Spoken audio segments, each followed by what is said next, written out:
Assalamualaikum warahmatullahi wabarakatuh. Halo anak-anak pintar.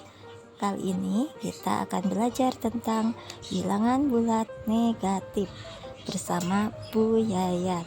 Selamat belajar anak-anak pintar. Apa itu bilangan bulat? Bilangan bulat adalah bilangan yang terdiri dari bilangan cacah dan lawannya. Bilangan cacah adalah 0, 1, 2, 3, dan seterusnya. Dan lawan bilangan cacah adalah negatif 1, negatif 2, negatif 3, dan seterusnya. Jadi, bilangan bulat dibagi menjadi 3, yaitu bilangan bulat positif. Contohnya 1, 2, 3, dan seterusnya. Bilangan 0 dan bilangan bulat negatif, yaitu negatif 1, negatif 2, negatif 3, dan seterusnya. Anak-anak pintar, bagaimana membandingkan nilai dua bilangan negatif?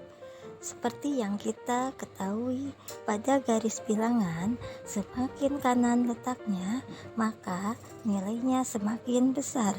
Begitu pula berlaku sebaliknya. Jika letak pada garis bilangan semakin kiri, maka nilainya akan semakin kecil.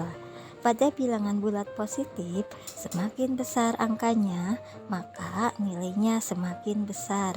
Sedangkan pada bilangan bulat negatif, semakin besar angkanya, maka nilainya semakin kecil. Di sini ibu akan memberikan contoh soal membandingkan bilangan bulat negatif. Pada soal nomor 1, negatif 44 negatif 3. Anak-anak pintar, ingat, untuk bilangan bulat negatif, semakin besar angkanya, maka nilainya semakin kecil.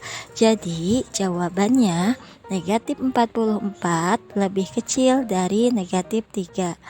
Begitu juga dengan soal nomor 2 dan 3. Soal nomor 2 jawabannya negatif 10 lebih kecil dari negatif 5.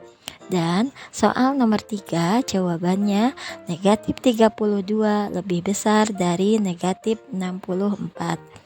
Anak-anak pintar, jika kalian masih ragu cara menentukan tanda lebih besar atau lebih kecil, ingat, yang mendapat bagian yang terbuka itu yang nilai bilangannya besar, dan yang mendapat bagian yang sudut lancip itu yang nilai bilangannya kecil. Anak-anak pintar, bagaimana cara mengurutkan bilangan bulat negatif? Di sini, ibu mempunyai angka negatif 23, negatif 4, negatif 6, negatif 28, negatif 2, dan negatif 9. Jika diurutkan dari yang terbesar, kita tinggal mencari angka yang paling kecil. Karena bilangan bulat negatif, angka yang paling kecil justru yang nilainya paling besar. Jadi, urutannya dari yang terbesar adalah negatif 2, negatif 4, negatif 6, negatif 9, negatif 23, dan negatif 28. Lalu, bagaimana jika diurutkan dari yang terkecil? Kita mencari angka yang angkanya paling besar, karena dalam bilangan bulat negatif, angka yang paling besar justru yang nilainya paling kecil. Jadi urutannya negatif 28, negatif 23, negatif 9, negatif 6, negatif 4, dan negatif 2. Anak-anak pintar, di sini ibu akan memberikan latihan soal untuk menguji pemahaman anak-anak pintar. Selamat mengerjakan, semangat!